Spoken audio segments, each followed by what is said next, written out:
Hi மக்களே, வணக்கம். எல்லாரும் எப்படி இருக்கீங்க? இன்னைக்கு வந்து சுரைக்காயில ஒரு தோசை, அருமையான ஒரு ஹெல்த்தியான தோசை எப்படி பண்றது அப்படின்றது பார்க்கலாம். இன்னைக்கு பர்டிகுலரா சுரைக்காய் அப்படின்றது ஏன் நான் செலக்ட் பண்ணேன் அப்படின்னு சொன்னா, சுரைக்காயில வந்து மெக்னீசியம் சத்து வந்து அதிகமா இருக்கு. சுரைக்காய் வந்து நம்மளோட உடம்புல இருக்க நரம்புகளுக்கெல்லாம் ரொம்ப நல்லது. நரம்பு தளர்ச்சி எல்லாம் நீக்குது அப்படின்னு சொல்லிட்டு நம்மளோட சித்த வைத்தியர்கள் எல்லாருமே வந்து இந்த சுரைக்காயை வந்து ரொம்ப ரெஃபர் பண்ணுறாங்க. மெக்னீஷியம் சத்து அதிகமாக இருக்குது. மெக்னீஷியம் குறைபாடுனால தான் நம்மளுக்கு வந்து அந்த யூரின் கிரியேட்டின் ப்ராப்ளம் வருது. அந்த யூரின் கிரியேட்டின் ப்ராப்ளம் வந்தால் ஆட்டோமேட்டிக்காக வந்து கிட்னி அஃபெக்ட் பண்ணும். அதனால நம்ம நிறைய டேப்லெட்ஸ் இப்போ இருக்கிற காலகட்டத்தில் உணவே மருந்து அப்படின்றது அப்போ சொல்லுவாங்க. இப்போ வந்து பார்த்தீங்கன்னா மருந்தே உணவு ஆயிடுச்சு. அதனால கண்டிப்பாக நம்மளுக்கு உள்ள இருக்கிற அவயங்கள் எல்லாமே வந்து பாதிக்க தான் செய்யுது. இன்னும் வந்துடுச்சு, அது ஒன்றும் பண்ண முடியாது. அதை வந்து நம்ம இன்னும் அதிகமாக ஆக்காம நம்ம பாதுகாத்துக்கலாம் அப்படின்னு சொன்னால் நம்ம உணவு பழக்கங்களை தான் மாற்றணும். அதனால இன்னைக்கு வந்து மெக்னீசியம் சத்து அதிகமாக உள்ள சுரைக்காயில நம்ம உணவில் அடிக்கடி சேர்த்துக்கிற மாதிரி ஒரு ரெசிபி வந்து உங்களுக்கு நான் சொல்கிறேன். வாங்க வீடியோக்குள்ளே போகலாம்.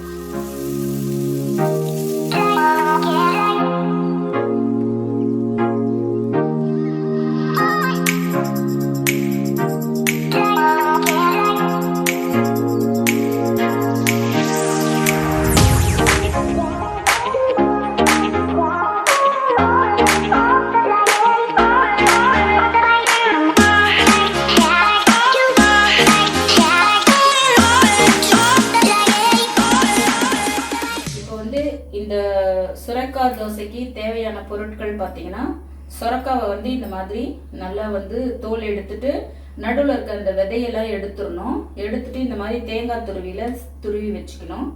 அதே மாதிரி கேரட்டு கொஞ்சம் துருவி வச்சுக்கணும். நம்ம கேரட் வந்து தேவையான அளவு போட்டுக்கலாம். கேரட் வந்து நம்ம தேவையான அளவு போட்டுக்கலாம். நம்ம எவ்வளோ சுரைக்காய் எடுக்கிறோமோ அதுக்கு பார்த்து நீங்கள் நம்மளா மிக்ஸ் பண்ணிக்க வேண்டியது தான். நம்ம எத்தனை பேர் இருக்கோம், அதுக்கேற்ற மாதிரி எத்தனை தோசை வேணும் அதுக்கேற்ற மாதிரி நம்ம மிக்ஸ் பண்ணிக்கணும். அடுத்தது ஆனியன் கட் பண்ணி வச்சுக்கணும். அப்புறம் இஞ்சி கொஞ்சம், பச்சை மிளகாய் கொஞ்சம். இதெல்லாம் பைண்ட் ஆகிறதுக்கு அரிசி மாவு இல்லாமல் நம்ம எதுவும் பண்ண முடியாது. அதனால இதில் மிக்ஸ் பண்ணுறதுக்கு அரிசி மாவு. இப்போ வந்து சுரைக்காயை வந்து துருவி வச்ச சுரைக்காயை போட்டுக்கோங்க. இது வந்து தண்ணி சத்து நிறைஞ்சது இது. அதனால தான் வந்து இந்த கிட்னிக்காக வந்து இது ரொம்ப டாக்டர்ஸ் வந்து ரெஃபர் பண்ணுறாங்க.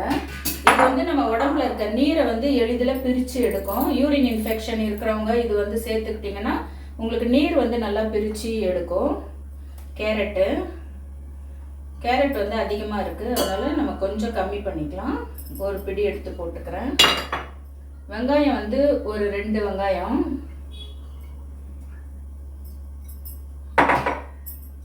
அப்புறம் இஞ்சி வந்து நல்லா நைஸாக கட் பண்ணிக்கோங்க. இதை வந்து நீங்கள் கேட்கலாம், இது ஏன் அரைச்சி போடக்கூடாதா அப்படின்னு சொல்லிட்டு. இது வந்து நம்ம அரைச்சி போடும்போது என்ன ஆகும் அப்படின்னு சொன்னால், ஒரு மாதிரி அந்த இஞ்சி பூண்டு பேஸ்டெல்லாம் போட்டால் பிரியாணி ஸ்மெல் வரும் இல்லையா, அது மாதிரி வரும். இல்லை பரவாயில்ல, இதை எங்களுக்கு கடிக்க முடியாது அப்படின்னு சொன்னால் நீங்கள் வந்து அரைச்சி கூட லைட்டாக அப்படி ஒரு ஓட்டிட்டு மிக்ஸ் பண்ணிக்கோங்க. நான் இப்போ அப்படியே போடுறேன். தேவையான அளவு உப்பு போட்டுக்கோங்க.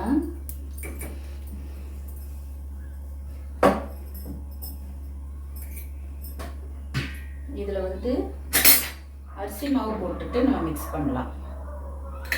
நம்ம ஒரு தோசை பதத்துக்கு கரைக்கணும் அப்படின்னு சொன்னால், இப்போ நம்ம எடுத்திருக்க பொருளுக்கு ஒரு 3 கரண்டி அரிசி மாவு போட்டுக்கோங்க.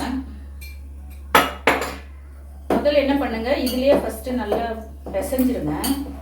ஏன்னா இதில் நீர் இருக்குது சொன்னேன் இல்லையா, அப்போ இந்த நீர் இழுக்கிற வரைக்கும் எவ்வளோ மாவு இழுக்குதோ அந்த அளவுக்கு பிசைஞ்சிக்கோங்க.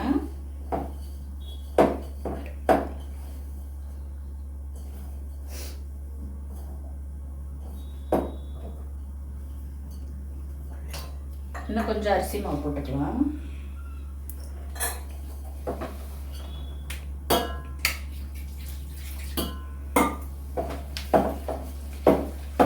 தண்ணி வந்து கொஞ்சம் கொஞ்சமாக ஊற்றுங்க. மொத்தமாக எடுத்தோடனே தோசைன்னு சொல்லிட்டு நீங்கள் பாட்டுக்கு தண்ணி நிறைய ஊற்றிடாதீங்க. ரொம்ப தண்ணியும் இல்லாமல் ரொம்ப கெட்டியாகவும் இல்லாமல் பிசையணும்.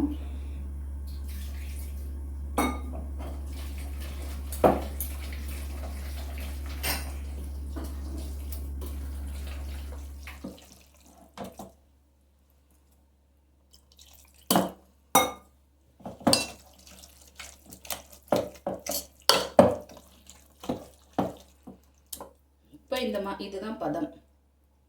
இந்த பதத்துக்கு நம்ம வந்து கரைச்சிக்கணும் அரிசி மாவு போட்டு. ஓகேங்களா? நெக்ஸ்ட்டு கொஞ்சம் கலர் வேணும் அப்படின்னா கொஞ்சமாக மஞ்சத்தூள் போட்டுக்கோங்க. பார்க்க கலர்ஃபுல்லாக அழகாக இருக்கும்.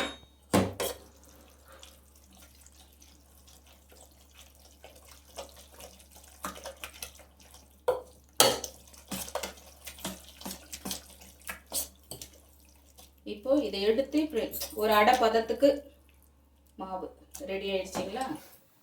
ஒரு 2 ஸ்பூன் நல்லெண்ணெய் ஊற்றிக்கோங்க.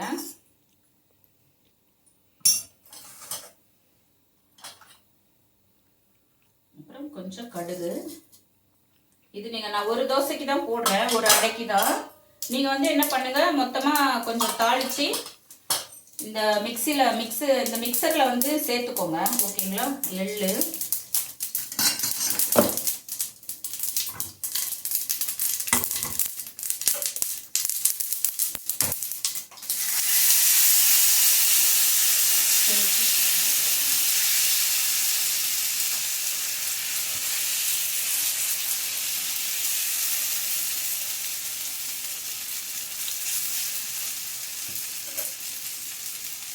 இப்போ வந்து ஸ்டவ் வந்து சிம்மில் வச்சுட்டு இந்த மாதிரி ஒரு இட்லி பாத்திரம் மூடி இருந்ததுன்னா எடுக்கிறதுக்கு ஈஸியாக இருக்கும். உங்களுக்கு மூடிடுங்க.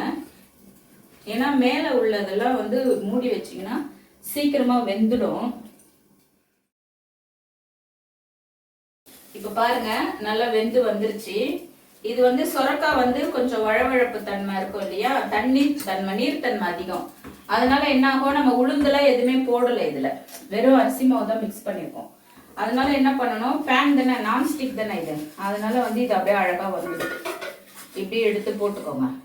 போட்டுட்டு அப்படி திருப்பி போட்டுருங்க. திருப்பி போட்டுட்டு மறுபக்கம் வேகிறதுக்காக மறுபடியும் ஸ்டவ்ல வச்சுக்கோங்க.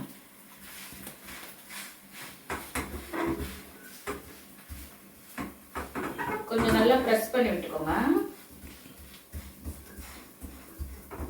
இது ரொம்ப தண்ணி ஊற்றினாலும் நமக்கு வராது, ரொம்ப கெட்டியாக இருந்தாலும் வராது. பாருங்க, இந்த அடை பதத்துக்கு தான் நம்ம இப்போ மாவு, இந்த பதம் பார்த்தீங்கன்னா அடை பதத்துக்கு தான் இருக்கு. ஓகேங்களா? பாருங்க, இந்த மஞ்சத்தூள் மிக்ஸ் பண்ணதுனால எவ்வளோ கலர்ஃபுல்லாக அழகாக இருக்கு. இதை வந்து கொஞ்சம் லைட்டாக அந்த முட்டை ஆம்லெட்லாம் போட்டோம்னா நம்ம இப்படி பண்ணாதானே உள்ளெல்லாம் வேகும். அதனால இப்படி பண்ணிக்கோங்க லைட்டாக. அப்போ என்ன ஆகும்னா உங்களுக்கு உள்ளாரெல்லாம் வெந்துடும் காயெல்லாம். ஆனால் இது பார்த்தீங்கன்னா கொஞ்சம் மெனக்கெட்டு தான் செய்யணும். நம்ம நல்ல ஃபுட்டு சாப்பிடணும்னா கொஞ்சம் மெனக்கெட்டு தான் செய்து ஆகணும், வேற வழி கிடையாது.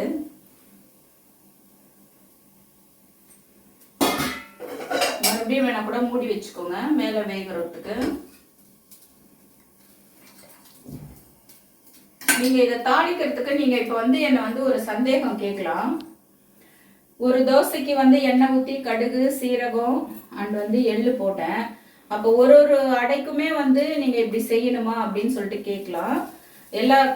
நம்ம ஒரு தோசை போட்டதுனால நான் இந்த மாதிரி பண்ணினேன்.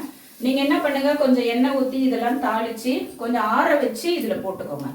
சூடோடு போடாமல் ஆற வச்சு இதெல்லாம் தாளித்து இதில் போட்டுட்டு அதுக்கப்புறமா நீங்கள் அந்த அடையை வார்த்தியதுங்க. ஓகேங்களா?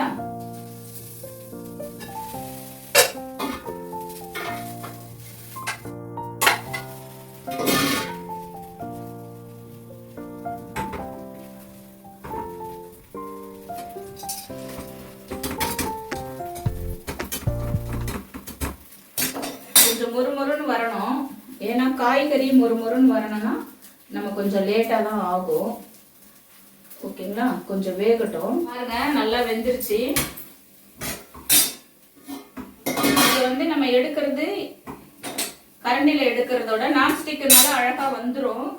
இப்படி கூட நீங்கள் எடுத்துக்கலாம். ஓகேங்களா? இது பாருங்க, அழகாக வந்துருச்சு. இதுக்கு வந்து சைட் டிஷ் பார்த்தீங்கன்னா ரொம்ப டேஸ்டியாக இருக்கும் அப்படின்னு பார்த்தீங்கன்னா கார சட்னி தான் நல்லாயிருக்கும். பயங்கரமாக கொதிக்குது. கொஞ்சம் ஆறினோடனே தான் சாப்பிட முடியும். நீங்கள் செய்து பார்த்துட்டு சாப்பிட்டுட்டு டேஸ்ட் எப்படி இருக்குன்னு சொல்லுங்கள். மீண்டும் ஒரு சுவாரஸ்யமான வீடியோவில் உங்களை சந்திக்கிறேன். என்றென்றும் உங்கள் நட்புடன் பிகே.